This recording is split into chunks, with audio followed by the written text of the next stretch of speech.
Hi, my name is Sabrina Baird-Gerber, and my video is about Project Hope. HOPE stands for Health Opportunities for People Everywhere.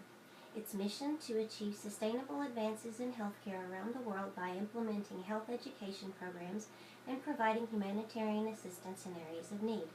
Project Hope is dedicated to providing lasting solutions to health problems around the world, as well as conducting humanitarian assistance programs in more than 35 countries with the goal of helping people help themselves. It plays a leadership role in forging alliances among those on the front lines of health research to address the world's latest health threats and seek new solutions. Its programs treat infectious diseases like HIV/AIDS in developing countries, educate parents, especially mothers, on how to prevent and treat diseases for their children and themselves, set up village health banks which give small loans to women to improve their health and that of their family, and train health professionals. This goal is of great importance because this training is what allows better health care to continue. Project Hope's motto is delivering health education, supplies, and volunteers where needed. Project Hope's history began in 1958 when Dr. William B. Walsh was the medical officer aboard a destroyer during World War II. While serving in the South Pacific, he saw extremely poor conditions, horrible illnesses, and death that could have been easily saved, or better yet, prevented, with simple medical knowledge and care. He, as a naval officer, had the idea of a floating hospital that would bring health education and better health care to poor communities all over the world. That year, Dr. Walsh persuaded Dwight D. Eisenhower to donate a decommissioned U.S. Navy wartime hospital ship, the USS Consolation. Over the next 2 years, it was turned into the first ever peacetime hospital ship and renamed the SS Hope. The iconic ship left for its first voyage on September 22nd, 1960, bound for Indonesia.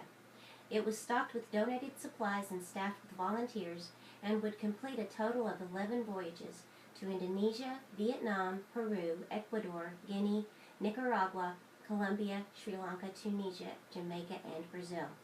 Before its retirement in 1974, doctors, nurses, and technical staff provided free medical care and training to the people they served.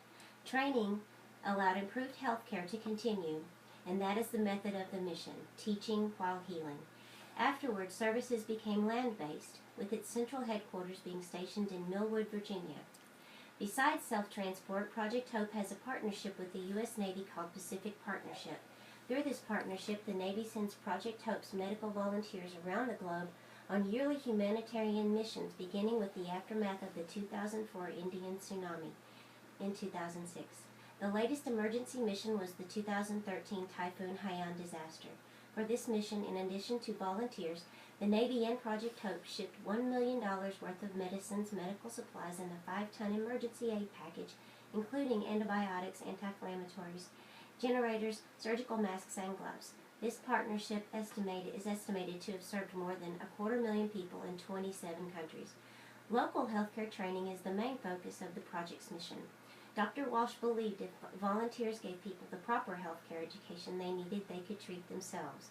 For example, in Central Europe, Project Hope's programs have over 3,500 healthcare workers who have been trained in the latest approaches in healthcare management, including disease prevention and treatment.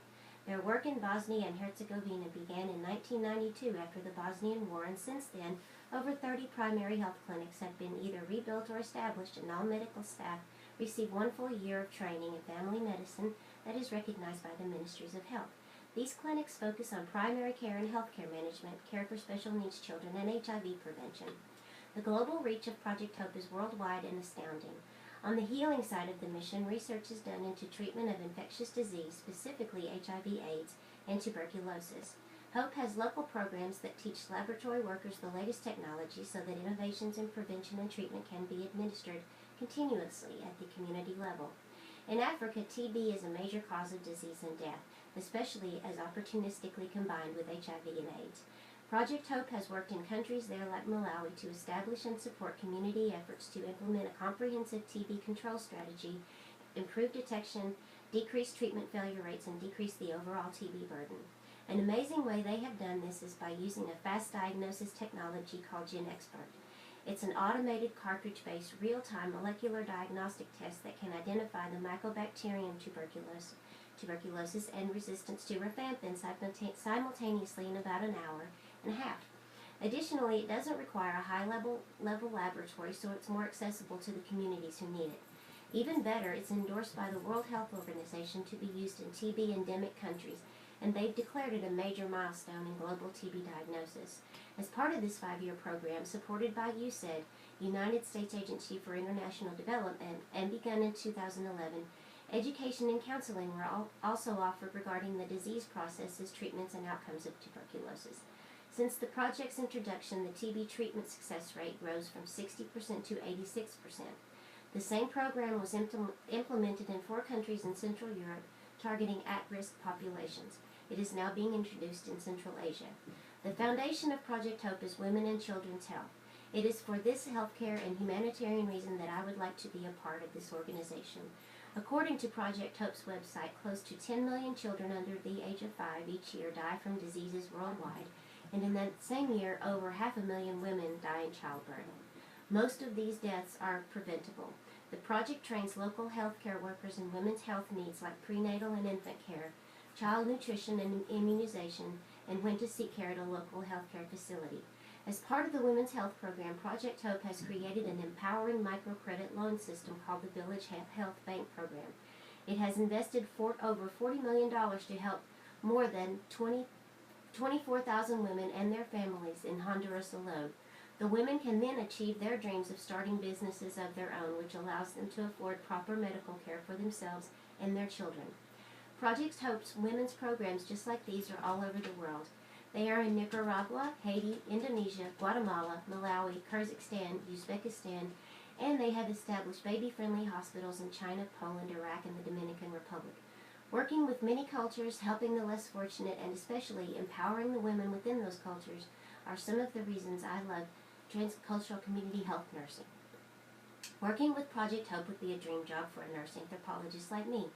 I would have a unique opportunity to study, work with, and understand the women of a particular culture while I'm interacting with them doing nursing care. Here in the United States, we women are so free and have so many rights compared to women in certain other countries. It isn't until we begin studying them that we realize how limited our sisters' choices are when it comes to healthcare. It may be due to poverty or subjugation or both. If I ever get a chance to make a difference through Project Hope in a woman's life, I will.